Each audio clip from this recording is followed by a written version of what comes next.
केरल सरकार ने दलित और हरिजन शब्दों के इस्तेमाल पर रोक लगा दी है।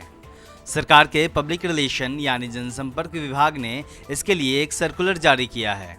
विभाग ने SC/ST कमीशन की एक सिफारिश का हवाला देते हुए सभी सरकारी पब्लिकेशन और सरकार की प्रचार प्रसार सामग्री में दलित और हरिजन शब्दों के इस्तेमाल पर रोक लगाने की अपील की है।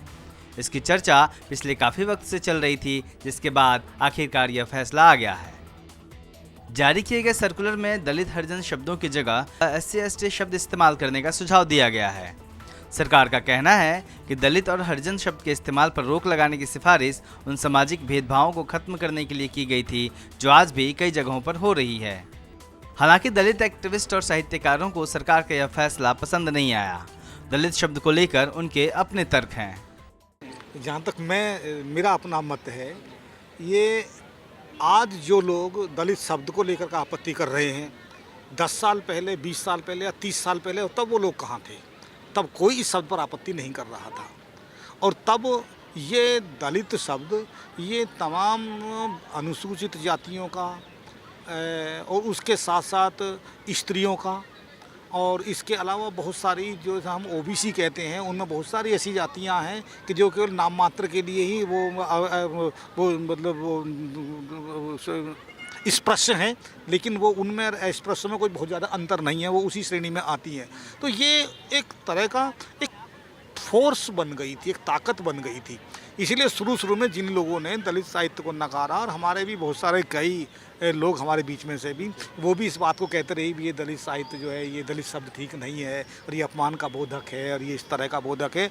लेकिन आज वही हमारे लोग वो दलित साहित्य के नाम पर वो सम्मान प्राप्त कर रहे हैं। वो दलित साहित्यकार के रूप में उनकी जब पहचान होती है तो उन्हें उस पर गर्व करते हैं। असल में दलित शब्द दबे कुचले वर्ग के लिए इस्तेमाल किया जाता रहा है, लेकिन इस समाज ने पिछले 2 दशक में खुद को सामाजिक और राजनीतिक तौर पर काफी मजबूत बना लिया है, जिसके बाद यह शब्द एक ताकत और वंचित समाज के मजबूत संगठन के रूप में सामने आया है। बहुत सारे समाज के अनगिनत दलितों के लिए अक्सर यह पहेली बना रहता है कि वास्तविकता में शब्द को कैसे देखा जाए, और कुछ लोग इस शब्द पर ही टिक जाते हैं। इसके पीछे का जो मर्म है, इसके पीछे का जो आशय है, इसके पीछे की जो अवधारणा है, उसको नहीं समझते। तो मुझे लगता है कि आज के समय में 21वीं शताब्दी में जब आज का शेड्यूल कास्ट समाज नवीन अवधारणाएं गढ़ रहा है और एक नवीन वर्ग पढ़ा लिखा पैदा हो चुका है, तो इस शब्द के आखिर मायने क्या होंगे? मुझे एक नवीन वर्ग दिखाई दे रहा है और उस वर्ग के आधार पर दलित शब्द की एक नवीन अवधारणा भी दिखाई दे रही है। इसका तात्पर्य हुआ कि दलित वो लोग हैं जो भारतीय संविधान में प्रदत्त जो मूल्य हैं, समता, स्वतंत्रता, बंधुत्व और सामाजिक न्याय, ऐसे मूल्यों के आधार पर प्रजातंत्र को भागीदारी प्रजातंत्र बनाते हुए राष्ट्र की नवीन अवधारणा गढ़ रहे हैं। हालांकि इस बीच यह भी खबर है कि इस मामले में अंतिम आदेश लोगों से बात करने के बाद ही लिया जाएगा।